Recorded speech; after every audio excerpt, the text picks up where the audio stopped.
Novak Djokovic wins the Paris Masters, wins his 40th Masters title, and now we have the final 8 competitors confirmed in Turin. In this episode of The Countdown, we're going to be going through them. Yep, exactly that. We'll also speak about the WTA Finals, which has just concluded. Iga Swiatek took the title, her first title there.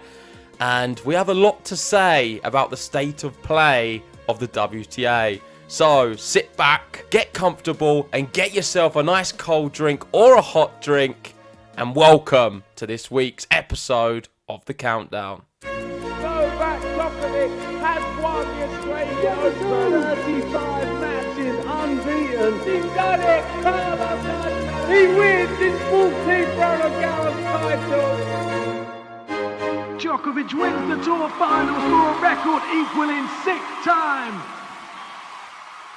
Right, we're back for another episode of The Countdown, and we had Paris. It came, it went, and a lot of the competitors, the top ones, they all disappeared in the first couple of rounds, but that didn't affect the level of competition and the interest in the tournament. Maybe it was the Novak Djokovic effect. Maybe it was just the incredible 3-set matches we were getting throughout the tournament. But I think all in all, a fantastic display from everybody that was in that tournament. And Djokovic included, Dimitrov, obviously the other finalists included as well. Yeah, I think the viewing figures this year speak volumes. So many people were interested in Paris. We had a lot of viewers watching our live streams. And that is because we was watching pure and utter greatness personified in what Novak Djokovic was able to produce. He was simply sublime. He's 36 years old. Doesn't look like he's getting older. In fact, looks younger than ever. And he's probably produced one of his best ever seasons ever. I mean, 2021 was pretty good. 2023, you could argue, was just as good. And there's nothing this guy can't do. He was only one set away from the Wimbledon title. And that would have meant that he would have won all of the slams this year. So what he's producing on a tennis court is just simply insane. And watching him in Paris play against opposition you'd expect him to beat in certain aspects, and what I'm talking about that is with Greek Sport, Dimitrov I'd have expected him to beat, and there was one more maybe, Echeverry you'd expect him to beat quite easy. No, the Rune and Rublev one, you don't expect him to beat in the same way you would do Dimitrov or Greek Sport or Echeverry. But Greek Sport and Greek Sport particularly really pushed him hard. But that showed so much resolve, because I don't think Djokovic played actually that good. And he come out and said that himself. Maybe that's a good place to start. Yeah. Because he said, I tried to do my best under the circumstances. Have I played my best tennis? I don't believe it. I haven't played the level I usually do in big tournaments, but still, he's won a Masters 1000, and that's title number 40. You can scroll down and see just how much it means to him with the weird sort of tree trophy, what they have in Paris. I do like it, I must admit. But yeah, he wasn't at his best for large spells of this week. He had a stomach bug. Yeah. I thought his serving was a little bit off at times. He seemed to be off balance. He made a lot of backhand errors on one of the matches. I forget which one it was now.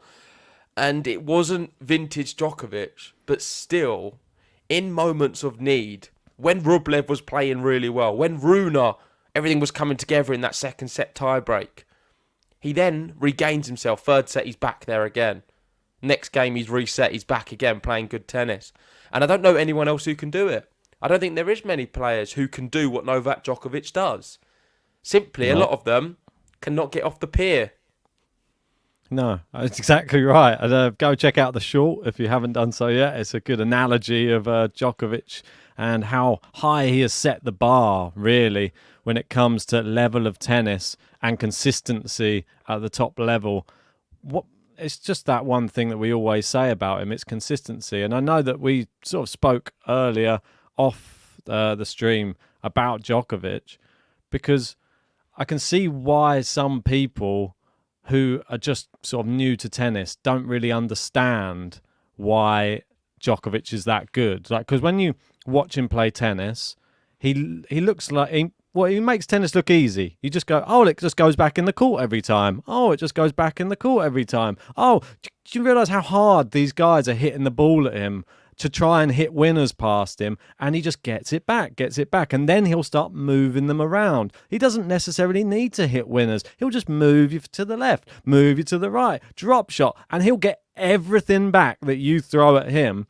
And to the point where you saw, unfortunately for Andrei Rublev, you saw a man like implode like at the end, where he eventually just double faulted and gave the match away on the last point of the match, which was really heartbreaking for Andrei Rublev. But that's what Djokovic does to you, and that's what has to be appreciated. He's that good that even when he's not even at his peak level, he can still produce tennis which can beat the majority of the tennis tour, if not all of it. I'm sure there's a few people out there that if they're on their best day, they might have been able to take him out, but they weren't there.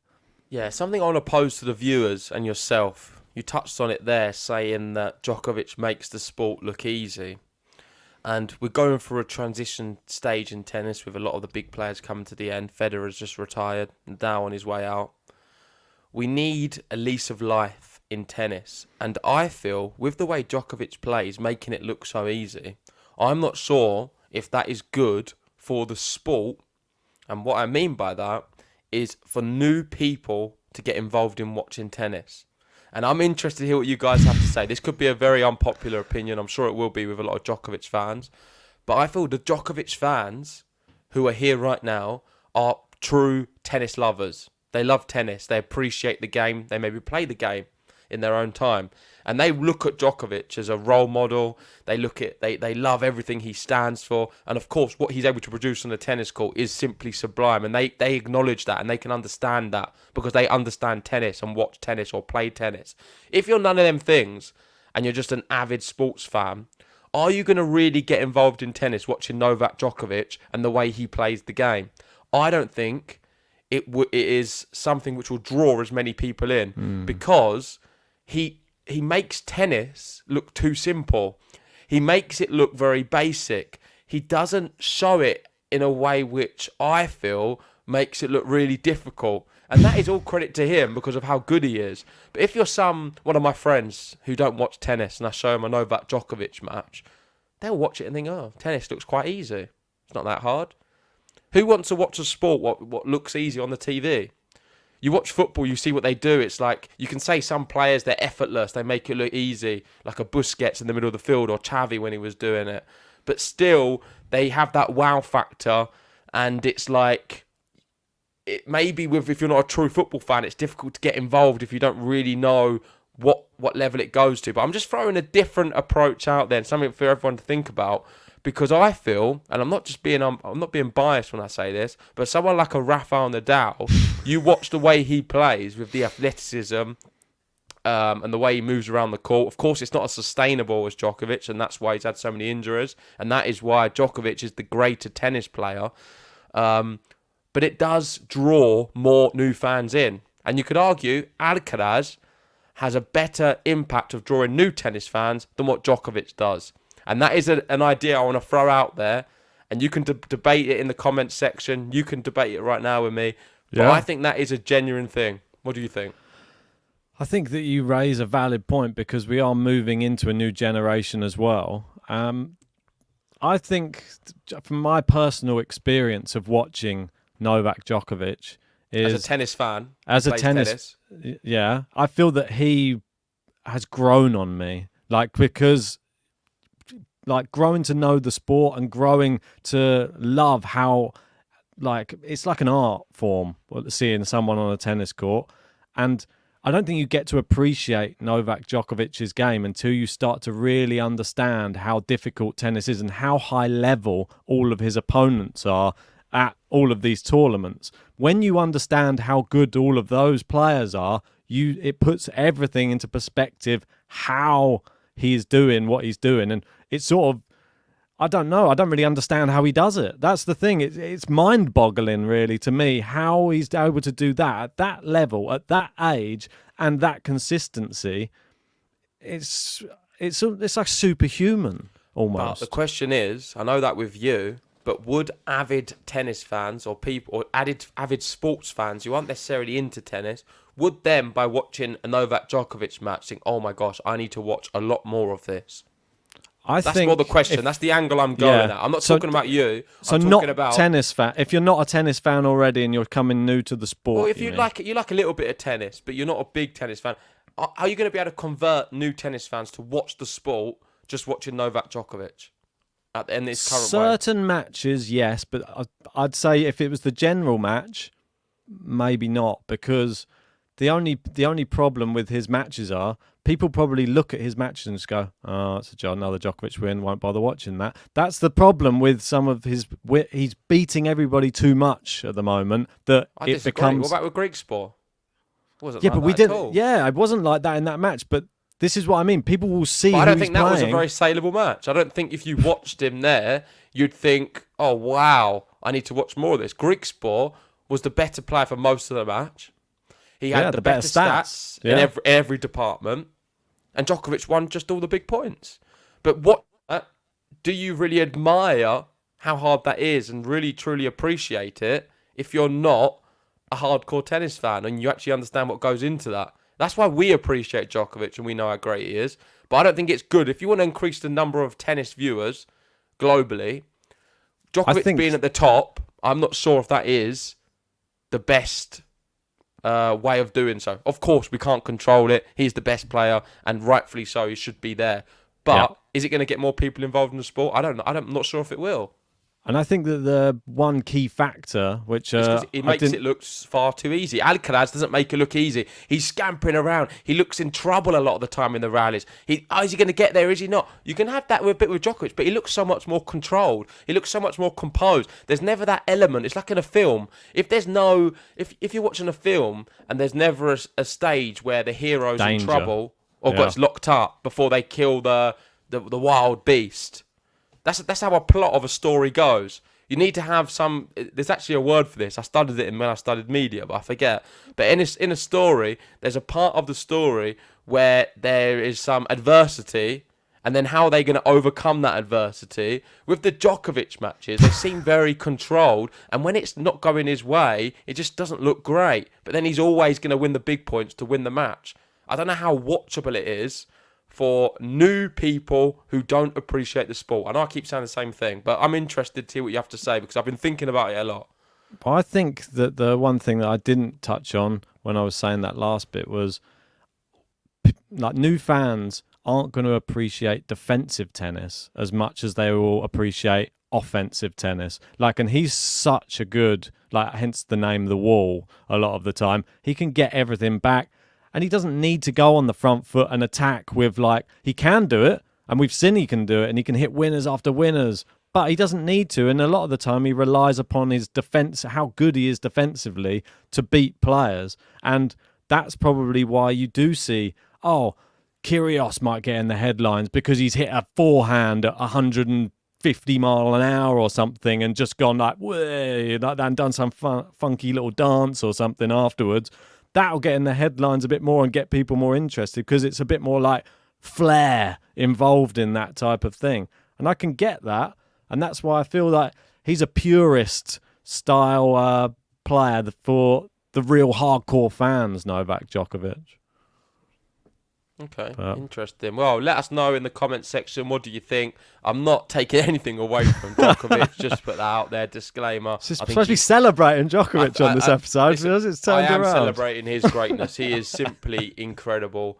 And, I mean, it fits very nicely into our next piece because we're going to be speaking about Turin because the final 8 are there. Djokovic is right at the top of that list. And what I wanted to do today, Ben, I'm throwing it to you while we're on the episode because you don't know this is planned. Ooh. But we now have the 8 players confirmed.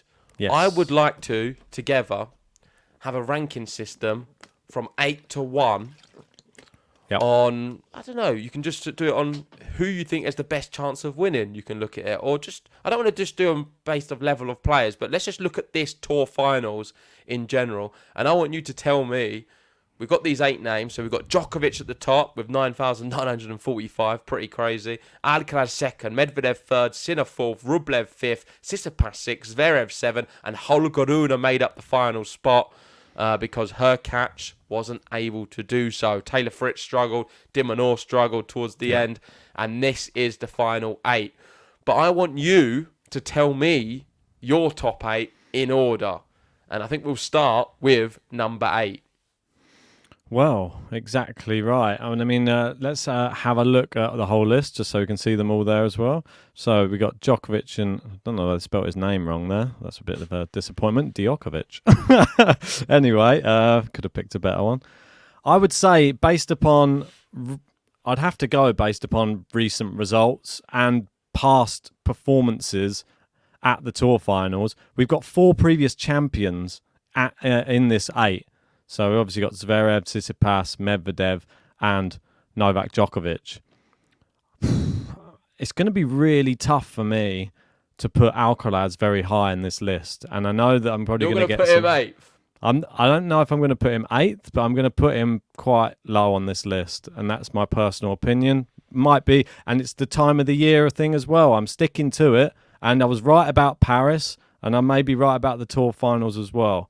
So I think maybe this time of year, maybe he's another Rafa, maybe the indoor hard courts aren't yet his thing. I think that he can maybe grow to love them, but I don't have him very high. I think Zverev has really disappointed me in the past few tournaments, and I think it's between Zverev and Alcaraz down there, to be honest. I'd maybe put Alcaraz at 8, maybe Zverev 7. Wow, so no, we're doing one at a time, Ben. Don't jump the gun here. All right. I know you're getting keen. I'm just trying to make something on the side. All right, so we can share it on the screen. It's not a PowerPoint, but I mean, I can just make this a little bigger. And then I'm going to share the screen, and you'll be able to hopefully see everything I've just been working on while you're talking. So nice. We've got a little online. Get rid of that. Okay, can you see that? Oh, it's very fancy. Couldn't even get Excel up. I thought that would have been a bit better. But never mind. As long as you can get the names in there. You can see that? Looks good, I think. That's all it you need. I can write on this. Fancy. I might knock another one up in the post-production. No, you don't need to do that. So you've got Alcaraz. Yeah, I'll pop him at number 8. Yeah. I think that is utterly disgusting. I think it's so disrespectful. I feel like it's just not needed. It's just not right. I don't know why you're so against him. I'm not against him. With it at all. I'm using logic here and knowledge of what's happened in the past. That's all. Oh, it's back again. Sorry. That's all right. Trying to work this out. So you go with your number 8 then. So my 8 is Zverev. Okay. Easy. Number 7. I already said it, so we might as well just add in Zverev for me there. Okay, so you'll have Zverev. My one, let me have a look at the list. I'm having a look there on the side. I'm not sure where I was going to go with this one. It's tough. Tsitsipas, he's been okay. I mean, he's not been that great, Tsitsipas. Can you just read them out again? Let's bring them up. I need to just look at them all. Zverev, Tsitsipas, Rublev, Sinner. Oh, it's tough. Make sure you play along at home, guys, as well. I think I'm going to go for Tsitsipas. You can put my screen up. All right, I'll pop your screen up. Here we go. Tsitsipas. Okay, so that's my one. 6 for you? 6, I would go with... I think I would go with Holger Rune here. Yeah, I agree. I've also got Rune. I mean, he's okay, but I don't think he's as good as the others. I'm just... Listen, less experience. I need to address this Alcaraz one a little bit more. Are you telling me Carlos Alcaraz, he's hardly lost all year. He's been so good. You ranking him as the 8th best player at the ATP Tour Finals. Is that just recency bias completely? Just because he lost in Paris early and because he's not played the ATP Finals before. And you've got it in your head that he can't play on an indoor hard court. No, he can play on an indoor hard court. I just think this time of the year maybe isn't for him. Maybe he needs to build up to this type of tournament. I might be wrong. He's there. I think he's there to prove me wrong. I think it's very disrespectful to put him 8th, but I'm interested to hear what you guys have to say. Number 5. Right, number 5. I think I'll be going with Tsitsipas there at 5. Tsitsipas is your number 5. Yeah, he's been to a few semi-finals recently. I think this is getting tough now for me. I think I'm going to have to go. I think I'm going to go Rublev. All right, we'll get your little screen up again. Yeah, this is the top 4 is where it really starts to get tough. Yeah. And we've both got the same top 4. Oh, no, we don't have the same top 4. Yeah, you've exactly. got Alcaraz not in there, but I've gone for the sensible big 4, and you've not gone for the big 4. I'm going to have Rublev at number 4. Yeah, I thought you would. That makes sense. And I'm going to have Sinner here as number 4. Nice. Do you agree with that? Clearly not. Well, it's not my number 4, but yeah, this one's going to be really interesting because we've obviously got some new faces there. We've got Jannik Sinner, we've got what do we call it, Rune, and we've got Alcaraz, and this is I believe this is their first appearance. I've got this other graphic I'll just bring up quickly so you can see here. Djokovic 16th appearance, Alcaraz first appearance, Jannik Sinner second appearance. Apologies, not first appearance. I don't know why I said that.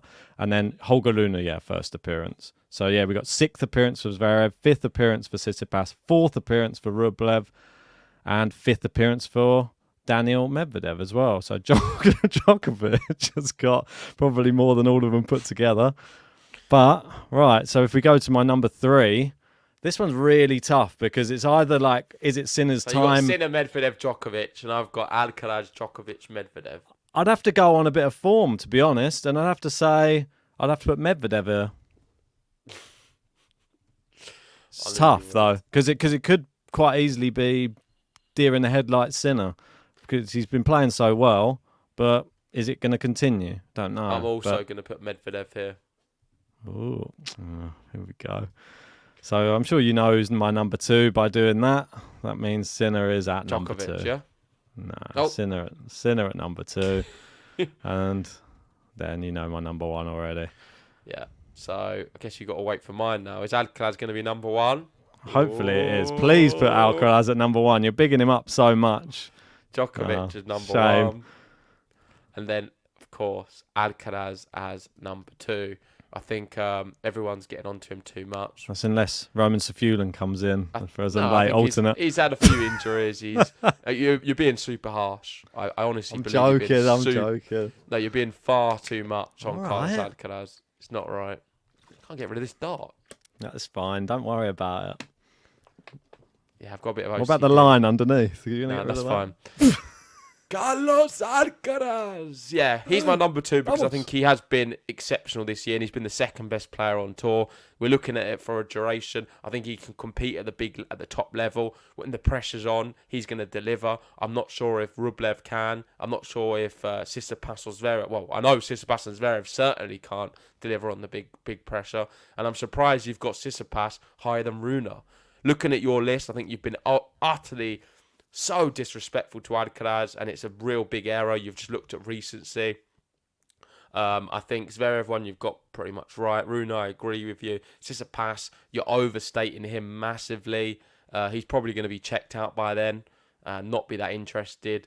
Badoza, him, Turin, a lot of sites. They're not going to be wanting to play tennis. You've been harsh on Tsitsipas, to be honest. I think he's the Rublev come back one to I can form. understand, but they're the ones I disagree with you on. I think Sinner, you've pushed him really high. He's got the ability to big do that, risk. though. But I can understand the Sinner one. I like it. Makes sense. But that's my thoughts on everything. Let us know your thoughts in the comments section below. And before we move on, let's look at the potential seedings because we have the potential here, Ben, to have a group of death.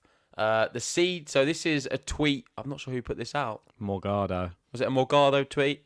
And it writes here, the ATP Finals 2023 lineup set. Seedings can still change, but these pots are very likely. So you'd have Djokovic and Alcaraz, Medvedev and Sinner, Rublev and Tsitsipas, and Zverev and Rune. And I think it's very clear what the group of death would be. That would be, for me, Djokovic, Medvedev, Rublev, Zverev. Well, you put Rune above Zverev in your thing, so I don't know how that works, but I know what you mean. Holger Rune, we've not seen him at the Tour Finals before, so it's a bit of an unknown entity going in. The Yannick Sinner one, it's tough for me. Maybe Rune actually in the group of death.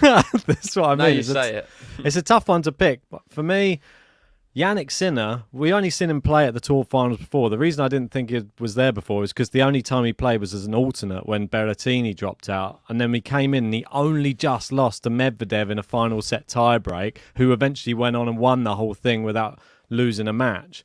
So Sinner's done well at the Tour Finals, I would say. And I don't know, I'd say Djokovic, Medvedev, though, definitely. If they're in a group together, that's bad for Djokovic. I think it's got to be Rublev after his performance against Djokovic. And then Holger Rune I'd put in. I wouldn't go Zverev. I'd go Rune. Maybe I'm wrong there. Maybe Rune as well. I do think it's actually quite good. I like the pairings here. And I think we're going to see two well-balanced groups. That's my take, because I think it's well done.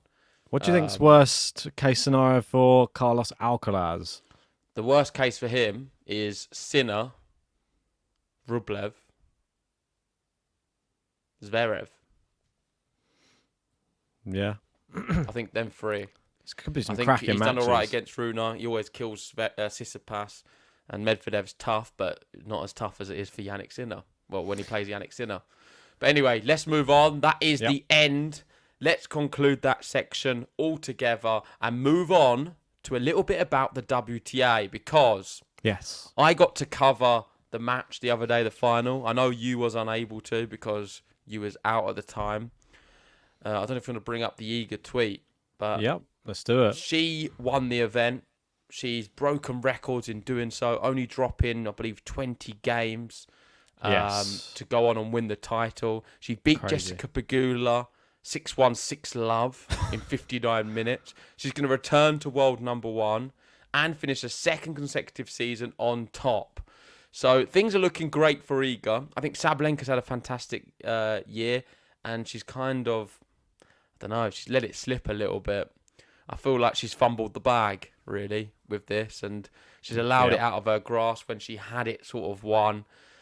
Iga kind of gave up on it a lot. I think it was a few weeks ago. We saw her coming out in a press conference saying, she's not focusing on trying to get number one. That's why she pulled out of the event. But Sabalenka was unable to capitalise on her position. My thoughts are, we've got the 8 best players, and it just didn't seem too great of a quality. It just seemed like most of the matches, there was one player all the way up here, one player right at the bottom. In every match. I mean, there was bagels, breadsticks. I understand the conditions were poor.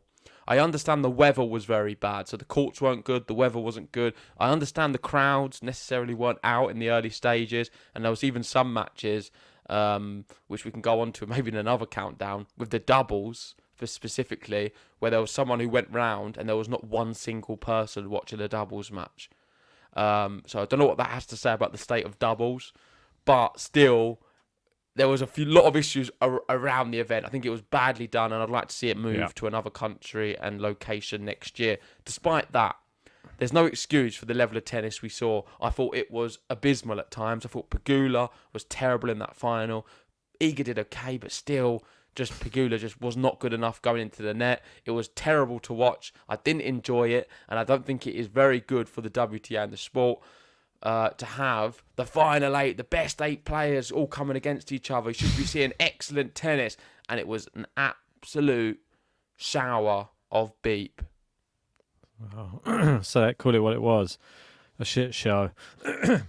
So I thought some of the matches, like you said, we covered some of the matches. We didn't cover all the matches, and I'm quite glad we didn't really now, to be honest. A lot of it got rained off, and it was just who picked to go to Cancun during like a stormy season. I'll never know. I mean, the CEO's got something to say about it. He said he just came out and just fobbed everyone off, really. He just said, I know the conditions aren't ideal and the court's not great, but let's just make the best of it. Yeah, good one. Yeah, great organisational skills from you. Anyway, enough of that. I thought Pegula, you called it. She got all the way to the final, looked amazing, then was absolute crap in the final. That's what... Well, you said that's what happened. I said 3 sets. What do I know? Nothing, quite clearly. Coco Gauff showed a lot of promise, and then all that this finals is going to be remembered for is when she served 4 double faults in a row for me. And that's what my takeaway from Coco Gauff at the WTA finals. She was looking great until she served 4 double faults. So it's just very, very strange. Yeah. Like, Rebecca levels. couldn't get out of the group. Sabalenka wasn't competitive against Iga. Iga did really well. Brilliant. She did play some good tennis, and I think is she was a real good. like what she's doing is breaking a lot of records by some. Yeah. I mean, Serena's in trouble. Steffi Graf's in trouble. She's coming for all of the titles. She's coming for all of the records. Yeah. Iga has a lot more chances of breaking all the records on the women's tour than Alcaraz does on the men's tour. Oh, definitely. I think that is a very popular idea. Like, everyone would agree with that. And look at this. So this is what I said earlier. So this is total games conceded after winning the WTA Finals, 20. The previous record was Serena Williams in 2012, 32. I mean, look at the numbers. Like, it's just nowhere near. It's almost half. I mean, going into that final, they were saying like, "Oh, it's quite close with like some of the others," and then to lose one game in the final. I mean, what do you say? I saw there was a quote from Jessica Pegula that actually came out before the final as well, and they were asking her, "Oh, where do you think you are with American women's tennis? And do you think you're like a pioneer and all of this type of thing?" And she's just like, "I don't really know where I am, to be honest. I think Coco's really the one who's carrying the flag right now. I'm just sort of enjoying playing tennis." And it was like the worst thing you could say. No, it didn't seem like any passion. No, like, "Oh yeah, I'm playing some great tennis right now. I'm going to go in that final. I'm going to win it for like America. I don't know where I am right now." What? I don't. Come on, let's have a little bit more passion in the game. I want to see some more mentality monsters on the women's tour. There's just not. There's a bit missing for sure, but I'm still optimistic for the future, and hopefully 2024 can bring some brighter things. Let's move on to the next segment of the countdown, and you know what it is. It's latest news. Right, so what do we have on latest news today? We've spoken about Djokovic, we've spoken about the WTA, we spoke about the ended race, so we now have the final 8 players. What we haven't spoken about is another kind of race, and that is the next gens. Ooh. So let's see who has qualified for that. I always do like this event.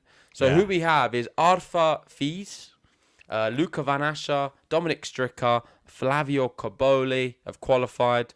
Shelbeya has received a wild card. Brilliant. And you've got Alcaraz, Rune, Musetti, and Ben Shelton, who do not want to play. Okay, so let's tackle that first. Alcaraz, Rune, we understand. They're playing in the Tour Finals. Makes sense. That makes sense. Musetti, Ben Shelton, should they be playing? Yeah. If you've got the opportunity to play it, I think Shelton should probably play it. Do they feel that they're too good for it? I think so. I think that's what we're seeing right now. Seeing that they're giving it the big un, and maybe go to that. Maybe there's some good experience that can be gained from that tournament as well. I know it's a different format, but you win that tournament, sometimes the winner of that tournament goes on to bigger, better things. But I can tell you the winner of the tournament. So 2017 Chung. Didn't really go on to anything. 2018 Tsitsipas, 2019 Sinner, 2021 Alcaraz, and 2022 Nakashima. I mean, aside from Nakashima, who's not really reached up to the heights yet, Tsitsipas, Sinner, Alcaraz, not too bad, is it?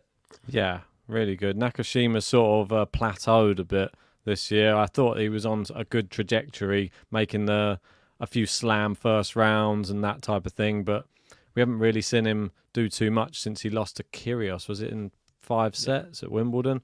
But yeah, I mean, Shelton's been to a slam semi-final now, a quarter and a semi, I think. So is he just thinking, this is just too small a tournament for me now? He's won his first ATP event now as well. Like, is this just more for players that haven't won other events really on the main tour. Would you say that? Or do you think that they should still be competing in it? Well, they've got the option to, but Ben Shelton and Lorenzo Musetti clearly feel that they're a cut above the next-gen finals. I can understand it in one way. I know Gil Gross says he likes that. He don't think that they should play it because that's not what that tournament is all about. It's about players who are sort of finding their way on the ATP Tour. You could argue that Ben Shelton and Musetti have already found their way. Yeah. But I don't know. If I was a tennis player, I would have entered it. If I was Lorenzo Musetti, I would have entered. I think it's good to show that. I think it is good for your confidence as well. It's good to show, okay, so I've been on the ATP Tour longer than some of these guys. I feel like I'm better than it, so I'm going to go in and win it. Devil's advocate. What better way to do it? Devil's advocate. Go on. It's like a lose-lose. You're expected to win it if you go in. If you don't win it, then everyone's like, well, look, they're not really that great. I know that they're 16 in the world, Ben Shelton. Yeah, but if he doesn't win that event, attitude. I feel like as a professional athlete, you should believe in yourself and be confident. So Lorenzo Musetti and Ben Shelton should be confident that they can go in and win it. Otherwise, you'll never be a top athlete. If you're not confident in your own ability and what you're able to do, it doesn't always work out. You're going to lose sometimes. You should never go into any match or any tournament thinking you're not good enough and you can't do it. Self-belief is so important in sport. And that's for that reason alone, I feel Musetti and Shelton, if they don't have that self-belief and they're going into it thinking, oh, I'm scared to lose because people are expecting me to win, they're never going to amount to much anyway. Because that's not you don't win anything with that attitude. Another thing to bring up, and I know that it is the elephant in the room, let's say. How much money do you get for playing this event and maybe winning it? Because now I've been in a slam semi earning the big bucks. Do I want to go down to a next-gen finals where it maybe doesn't pay quite as much? I mean, so what the does it pay? prize money was 2.275 million. So $2 million, almost $2.5 million. And that's distributed amongst the players. Pretty good. That's what it was. Yeah. So it says the prize money worth distributed and counts as the players' totals. But I don't know if the winner just gets 1.4. I say just. It's not bad. The total prize pot is $2 million, and then the participation fee of $150,000. So just to take part, you get a pretty good wedge. I feel like it is better than other events. Well, this is in Saudi Arabia. This one as well. Don't forget. Yeah. Oh, isn't it? Which one's this one in? So this is still in Milan. Oh no, is it Saudi Arabia from this year? Yeah. Yeah, so this is in Jeddah. Jeddah in Saudi Arabia. They've got a contract for 4 years. So that money's only going to be higher. I mean, I'd be straight over there. Come on. I'd be straight over there. If they're looking for another alternate, I'm up for it. Well, that's our thoughts on that one. So moving on. Right, on to the next one. I know this one... Actually, quickly, before we do move on, go back to it, sorry. Who do you think is going to win it? Who are the other people who are going to be entered in? That's what I was going to say. There's not just them. There's going to be other people. There's 8 in total. Is that not correct? Okay, yeah, so I'm bringing it up here. I mean, you've got Hamad Medvedev, Alex Michelsen, Arthur Kazoo, and Luca Nardi would be kind of next in line. But I feel Shelbaya's got a wild card, like you saw. So, yeah, let's just wait and see until we know all the names. But the 4 names we do have confirmed, who's your favourite? Fee, Stricker, Van Ascher, Caboli. Straight away, for some reason, I would go Stricker. That's weird you do that. I'm instantly drawn to Fees. Yeah, those 2 are the main ones, but for some reason I'm going Stricker instead of Fees on this one. Okay, I'm more of a Fees man. But let's move on. Takes fees for each podcast he does. Exactly. Right, there we go.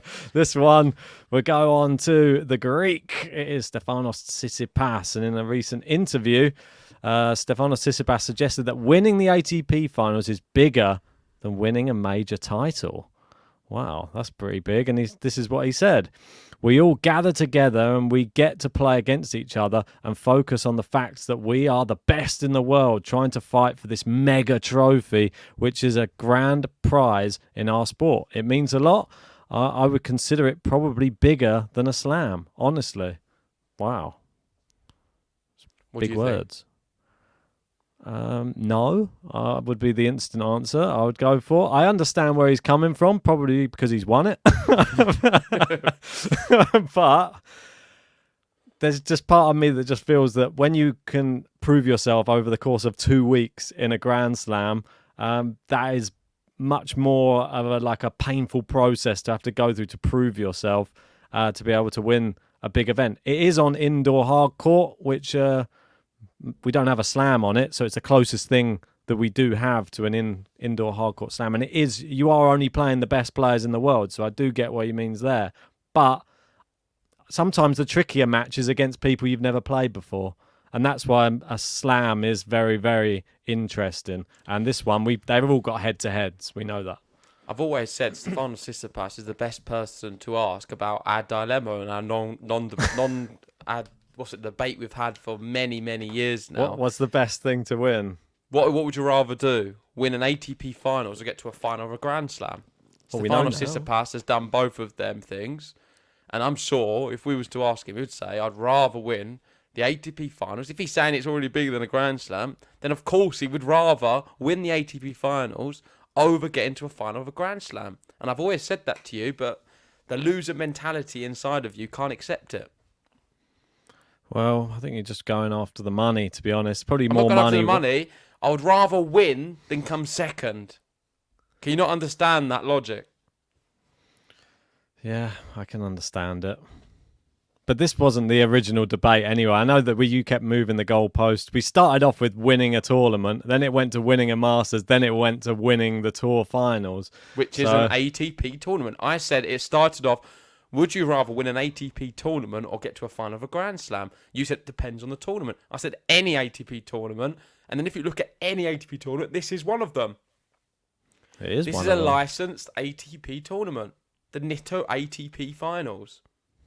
Yeah, it's a pretty good one, but you have to be good throughout the whole year to be able to win this one. So let us know. I don't agree with Steph though. I don't believe that winning in the ATP Finals is bigger than winning the Grand Slam for sure, because a Grand Slam's so tough. Best of 5 format. You have to do it over the 2 weeks. It's grueling. You play against some really good players, and it's relentless on the body and the mind. So I feel winning the Grand Slam is the ultimate achievement in tennis. But still, I would rather win the ATP Finals than get to a final of a Grand Slam. Let us know in the comment section. What do you think? Do you agree with Ben? Do you agree with me? I think Ben's just got it all wrong there, but let me know what you guys think. Well, Steph's in the best position to make the judgment, and he's going with the ATP Finals. Something that isn't quite the ATP Finals, but is happening in London. I know that we moved to Turin. Now we've got something back in London again, which is great. And no, it's not regular tennis. It's UTS. That's right. And that is happening over, the end of December, end of November, beginning of December. And it's in London. It's at the Excel. I think it's brilliant. I'm quite happy that it's coming to London, if I'm perfectly honest. I think that we needed a little bit of tennis now that we're missing out on the Tour Finals. Yeah, and the tickets aren't too bad. I saw someone saying it's about £30, which isn't that bad at all. Yeah. And you never know. If I can get a ticket, I might even go. It's a nice time of the year as well, just before Christmas. If I can get some tickets, I think I'll be right there. Yeah, it's brilliant. I think they've got some good players confirmed in there as well. So I'll be excited to see who's going to be playing. Do we know the exact people? Are they all confirmed? Or yeah, but you put them on the spot. I don't know. That's all right. That's why I didn't want to say it, but I knew you would try and make a fool of me. I could guess Rude, Rublev. Rublev, Monfils and Rude are the main ones, that are in it. So some big players. That's quite exciting. Yeah. I'd be happy to go and watch those lot smash a tennis ball around. Oh, this is perfect for him, this tournament. UTS and Monfils, sign me up. Right, let's move on to the final. It's not really the final because we've got an extra one now these days with the Q&A at the end. Ooh. But it is Tennis Shootout.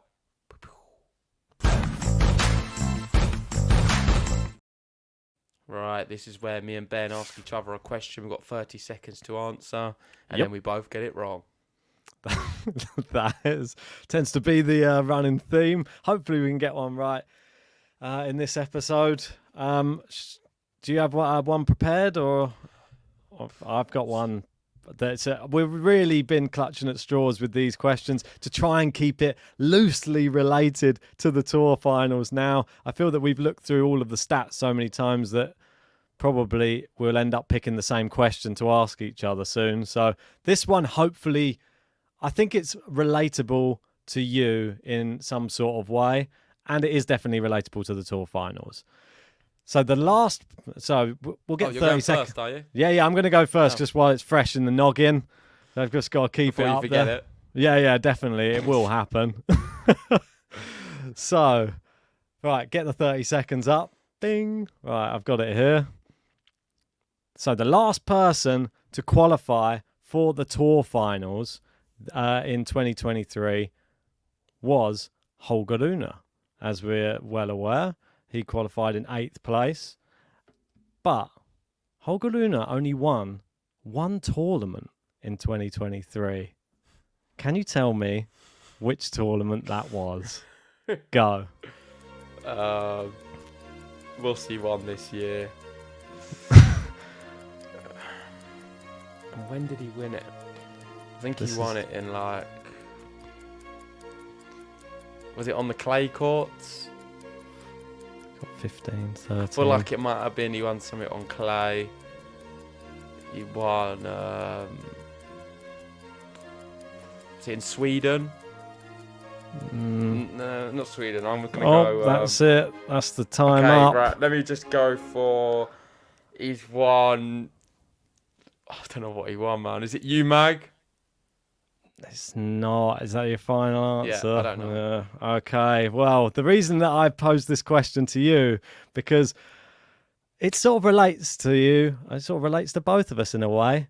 Wind back to an Irish pub in Portugal, watching on a TV. And it wasn't the clay courts then. And he defeated none other than Boetic van der Zandstrup. Yeah, that's right. We watched it. Yeah, exactly right. And that was the match that he was down match points, I believe, and then was injured and came back and won. I was going to say April. Yeah, it was. Did I say April a second ago? I think you said around that time. Yeah, I thought that's when it was around. But yeah, well. There you go. So that's why it was sort of relating to you. I thought maybe you'd have a flashback of that. It's the Bavarian Open, the BMW Open in Munich, I believe. Yeah. So, Munich. Yeah, that was an entertaining one. Just take you back there, a little bit of a, whirlwind back to Portugal. Right. In an Irish pub. Yeah, that was a bad one from me, but I got close. Right, your question. Oh, right, I get the time and I'm up. interested to know if you know this. So, as you know, with the Tour Finals, you have round-robin matches, you have a semi-final match, and you have a final match. The question I've got for you is, what is the fewest number of points you can get for participating? Go. Okay, I'll start the clock. So fewest number of points for participating, and not getting anywhere. Just the fewest number of points you can achieve after playing in the Tour Finals. Well, I believe it's 0. I think it's not the same as the women's. You don't get a participation trophy like the women's. Participate. Okay. I don't believe so. I think that's it. You just get a flat 0 and you come out and then that's it. You failed. That's how it should be. Right, I'll stop the clock with 2 seconds. That's I'm going with. Yeah, it's correct. It is 0. Ding ding. What's the maximum you can get? Maximum's 1,500. Yeah, I knew that was obvious, so I had to go for the minimum. Something I was actually trying to look up before this one. I was trying to find out. I don't know if anybody knows this and can put this in the comments section, but I couldn't find the answer to it. What is the lowest number of points anyone's ever qualified for the Tour Finals with? I was trying to find that as well. Yeah, that was one of the other weeks. It's hard to work out. Just you'd have to literally go back and be looking one by one, which didn't have time to do. But let us know in the comments section if you know that one, and we'll give you a shout out on next week's episode. Yeah, well done, Ben. 1-0 to him. He's got something right just before we go into Turin. But let's move on to the final section of the countdown. Make sure to like that video, subscribe if you're new.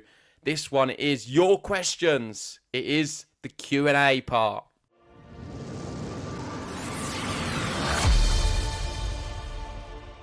Right, so I put out a post just to let everybody know that we'd be going a little bit later this week just to allow for the WTA Finals to close. And as you can see here, just Djokovic and JG on this post. And saying ask a question. And I thought that we might get a few more Djokovic-related questions for you to maybe answer. But let's have a look to see what we got from all of the people there. Thanks everyone who liked the post as well, up to 91 there, pretty good. And we'll pick a few of these. We'll go down and see. We've got Gene in there straight away off the bat. This one, go on then, Gene. We'll take this as a question for me. As a part of the Nole Fam Club, what are your biggest dreams for him next year? And do you think you can get closer to Connor's record of 109 ATP Tour titles? Well, yes, I do. I think that he definitely can. I think he's got more than another year on the tour, and he only has to win 12 more events. I don't even care if he drops down and just wins 12 250s. That would be good enough for me. Just do that. But I've got a feeling he's going to be winning more slams. He's going to be winning more big tournaments. I think next year, I want at least 2 more slams from him. That's the benchmark. Seems low these days for Novak Djokovic. So I want 2 more slams, and I want maybe in total 6 titles. I think that would be a good year. So you don't want him to pass Connors? Oh, no, I don't think it's going to happen next year. I think the year after that, we'll get a few more. And then as his career winds down, he'll be like, I'll move down to the 250s now and start just cleaning up the records. So that's what I think is going to happen. Right, next question. Right, let's move down. So now that the Big Three's era is nearing its end, I feel like the next gen, Medvedev, Tsitsipas, Rublev, Zverev, will likely dominate because of their experience of battling hard against the Big Three despite failing short. These next gen, Alcaraz, Shelton, may not be as dominant as they are hyped. Just my thoughts. What do you think? I disagree.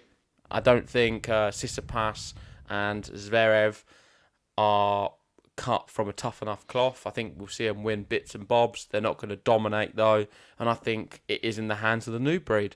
I think everyone's saying that's going to happen, and I believe it will. I feel we are reliant on Alcaraz, Shelton, Sinner, these guys to produce big results and do well. Rune as well. And there will be, I think, my prediction, the next few years, someone we're not talking about at all who's going to come in who can rival these players. Maybe they'll come out of the next gen finals, but we'll never know. If you never entered it, then you'll never know. But yeah, I think that these players are a big fixture. Alcaraz, Shelton, that is. And I think Shelton will be a main fixture on the tour. I think that his game style, it has longevity because he has that massive serve. And he has a lot of good other attributes that he hasn't fine-tuned yet either. So I'm excited. Yeah. Cheers for that, Keith. Next one we've got is from Maddox. Is that what it says? Maddox is, yeah, 75. Do you think Sinner is ready to win a Grand Slam next year? He's my favourite young tennis player. Well, we did a podcast on that not too long ago. I think it was last week or the week before. So go check that out and we speak at depth. But initially, yes, I think he can. I really do. I think he's got a real shot of potentially winning one. So, Yummy agree. Cookie, next. What do you think of Tsitsipas and Zverev and their prospects of winning a Slam in the coming years? I feel like we've already answered this one.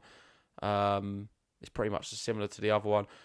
Certainly got a good chance, but I don't see him dominating. They can definitely win a Grand Slam, I feel, post Novak Djokovic. Yes, I think there's going to be a lot up for grabs as once Djokovic hangs up the racket. But what age will he hang it up, and what age will they be at when he does? That's the big thing. I think that they have to get past Alcaraz as well, and whoever else starts shining bright. This one, I think we need to get down to some JG questions. There's already going to be a few on here. Honest question for JG without his bias. Oh, okay. How many Grand Slam titles do you think Djokovic will end up with? I like that one. 27. Wow. I mean, it's so possible. I mean, that could be the end of next year. Yeah, I think he'll end on 27. That's my prediction. Yeah, he'll end next year on 27? No, end his career. Oh, okay. Just checking. Okay, right. On to the next one. Another one for you. This one saying about Rafa. I'm sure you're pleased to get one here. If Rafa returns to good form in 2024, who would you least want Rafa to face in the French Open finals? Is it Novak or another player? Good question. Yeah, I like that one. Who would I want him to least face? I think this is a good Alcaraz? question, because I would actually want him to play. I would like to see him play Rafa. I'd like to see him play Djokovic in a final. Yeah. I think that has something which is special. Spice. I wouldn't want him to play Alcaraz. It's like the changing of the guard type match. I wouldn't want him to play Alcaraz. It has, I feel like it wouldn't go Rafa's way. That would be the time he wins Roland Garros. Who would you want him to play? Casper Ruud? Casper Ruud every year, please. Exactly right. Lewis United. What's next? Saying realistically, what is a good year for Rafa next year? Surely there can't be an expectation of a slam win, but would maybe the Olympics medal and a run in a Masters final, a run to a Masters final, be a successful year, or should we expect more of that? I agree with you, Lewis. I think you're spot on. I feel a realistic season would be a great season would be if he can win the Olympics or go really deep. If he can win a Masters or go super deep. I'd like to see him win something. I feel if he doesn't win anything when he comes back, it will be a disappointment. Yeah, writing on the wall a little bit then. Yeah, that would be an unsuccessful return. If he doesn't win anything, it's his last year. Unsuccessful. He's announced I don't think a Grand Slam's really possible, but you can hope. It's his last year. He's already said it, so hopefully he does win something. I don't want him to go out on a year without winning anything. And this one is my favourite one. Your favourite. Move 3 spaces. JG, on a scale of 1 to 10, how much do you like Novak Djokovic?